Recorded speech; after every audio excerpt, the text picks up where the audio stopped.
KPK sebenarnya. Topik kita Setia Novanto, PDIP dan Demokrat. Silakan Mas Febri. Oke, terima kasih Pak Karni. Saya nggak tahu Pak Fahri ini pernah lihat sidang atau tidak, pernah membaca dokumen persidangan atau tidak, dan mau mendengar atau tidak kalau dijelaskan tentang fakta-fakta hukum. Kenapa itu perlu disampaikan? Karena tadi misalnya ketika bicara tentang KPK tidak pernah membuka apa saja unsur dari kerugian keuangan negara 2,3 triliun tersebut. Kalau melihat persidangan, kalau membaca dokumen-dokumen persidangan, sebenarnya sudah sangat jelas di sana terdiri dari apa saja kerugian keuangan negara tersebut dan siapa yang menghitungnya.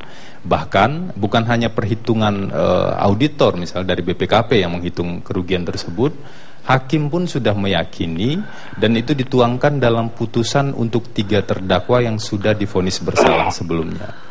Artinya apa?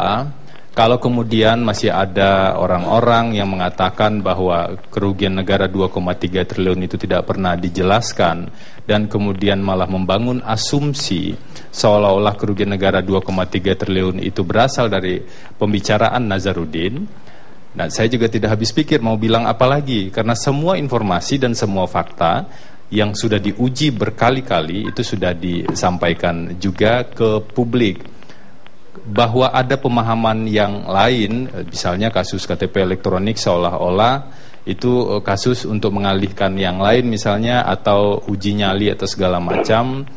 Nah, bagaimana mungkin kita bisa percaya dengan asumsi-asumsi yang dibangun berlipat-lipat tersebut kalau basis data dan basis fakta-faktanya itu berdiri atas fakta-fakta yang keliru, tidak melihat fakta persidangan, tidak melihat dokumen-dokumen yang di persidangan, dan bahkan tidak berlebihan kemudian kalau ada pertanyaan, apakah pernyataan tersebut tidak bisa disebut misalnya tidak menghargai proses persidangan yang sudah berjalan.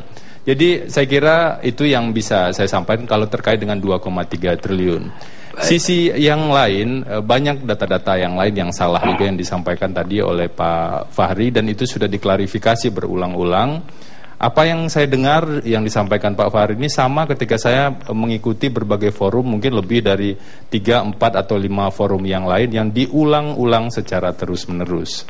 Dan sebenarnya kita juga sudah jelaskan sebaliknya bahwa data-data tersebut keliru. Tapi saya kira begini saja, untuk kasus KTP elektronik tentu saja KPK akan berjalan terus. Fakta sidang kemarin akan kita pelajari lebih lanjut, meskipun kami juga harus secara hati-hati dan profesional dalam menyikapi hal tersebut. Kalau memang buktinya ada, apakah itu dari omongan Nazarudin, dari omongan Setia Novanto, keterangan Setia Novanto, atau keterangan saksi-saksi yang lain, atau bukti-bukti yang lain, tentu itu tetap akan ditelusuri lebih lanjut. Ini ujian juga bagi akal sehat kita. Kalau tadi disampaikan seolah-olah upaya pemberantasan korupsi yang dilakukan oleh KPK kemudian merusak bangsa atau merusak negara ini, mungkin pertanyaannya bisa dibalik. Yang terganggu dengan pemberantasan korupsi itu sebenarnya adalah warga negara, para pejabat yang ingin berbuat lurus dan bersih, atau para koruptor dan teman-teman dari para koruptor itu sendiri, atau mereka yang terganggu dengan kerja-kerja pemberantasan korupsi. Nah, ini pertanyaan sederhana yang saya kira mudah sekali dijawab oleh publik, bahwa sebenarnya ketika polisi misalnya menangkap penjahat, yang terganggu penjahatnya atau orang lain yang tidak melakukan kejahatan. Justru orang lain yang tidak melakukan kejahatan akan merasa bahwa ketika kejahatan diproses dan ketika penegakan hukum dilakukan, tentu di koridor hukum, maka itu adalah bagian dari merawat bangsa ini, bagian dari kecintaan kita terhadap Indonesia.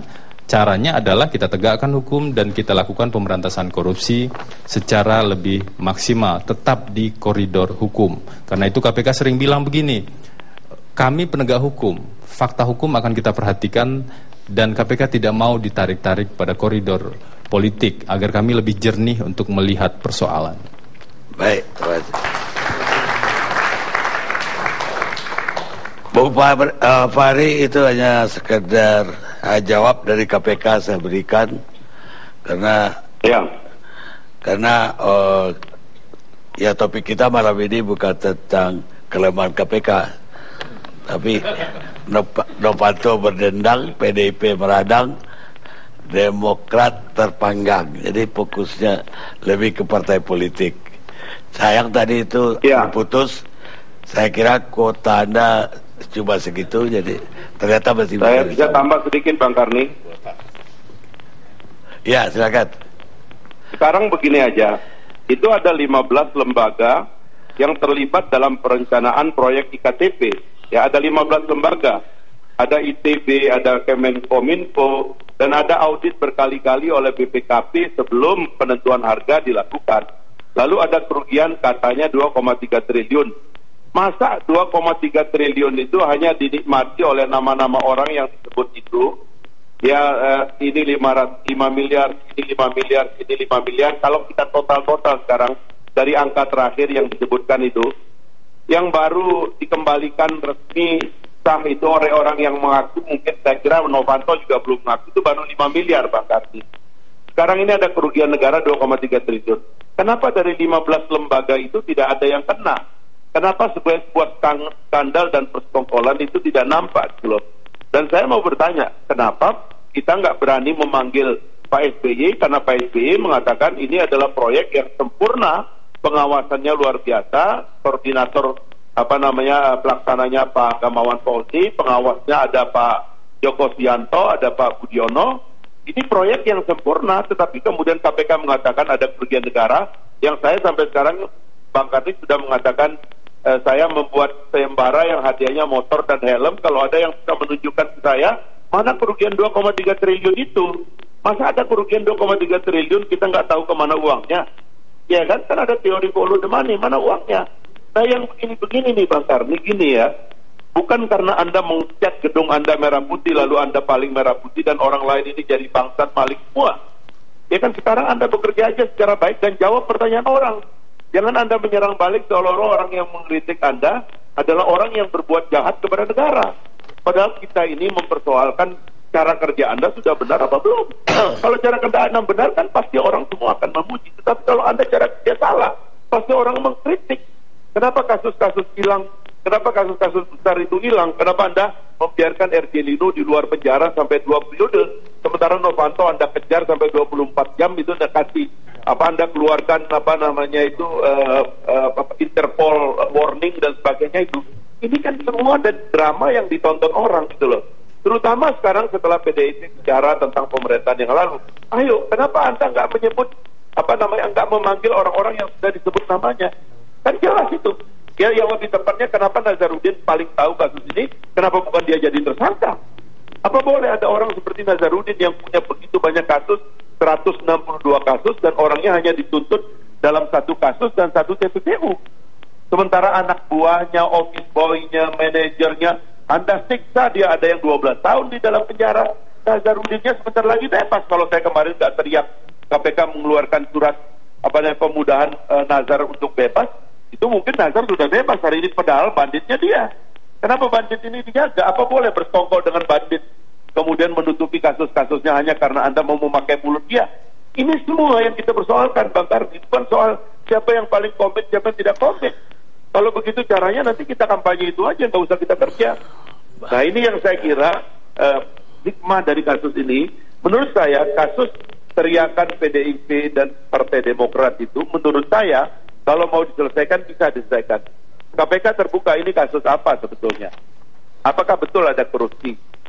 Pemerintahan yang lalu itu 12 lembaga yang ikut merencanakan kasus ini harus terlibat. Pasti terlibat. Gak mungkin ini hanya kerja dari segelintir orang anggota DPR yang sampai sekarang tersangka untuk kasus kerugian negaranya itu hanya baru 1 orang, Setia Novanto. Yang lain belum ada yang terkait kerugian negara. Ada 14 orang yang katanya mengembalikan uang dan sudah menikmati uang itu dari tahun 2010-2011. Tapi orang itu tidak ditersangkakan sampai sekarang. Apa boleh begitu ada orang yang 14 orang ini mengembalikan uang lalu tidak ditersangkakan, dan sekarang mungkin Novanto mengembalikan uang itu dengan maksud itu. Dan orang-orang yang disebut itu misalnya kalau mengembalikan uang, apa kemudian selesai korupsinya? Nah ini semua kalau mau fair buka aja gitu loh, nggak usah bersandiwara dan main silat seolah-olah kita semua ini nggak ngerti persoalan, kan itu yang menyakitkan Bang Karni. Buka aja dong gitu loh, kan itu yang saya kira ingin diketahui oleh publik, bahwa kita telah membuat hukum ini menjadi lebih pasti, bahwa setiap warga negara bersamaan kedudukan dalam hukum dan pemerintahan, bukan yang satu diistimewakan ya kan, sampai tersangkanya sudah ada tapi kasus tidak diteruskan. Audit BPK resmi 3,08 triliun, yang ini mana audit BPK-nya yang mengatakan 2,3 triliun, Bung Ferdi? Nggak ada, BPK nggak pernah ada audit 2,3 triliun, BPKP juga nggak pernah. Nah ini yang saya kira perlu dibikin jelas saja gitu Bang Karni. Baik. Baik, sekarang saya ke Pak Solehudin, pakar hukum pidana.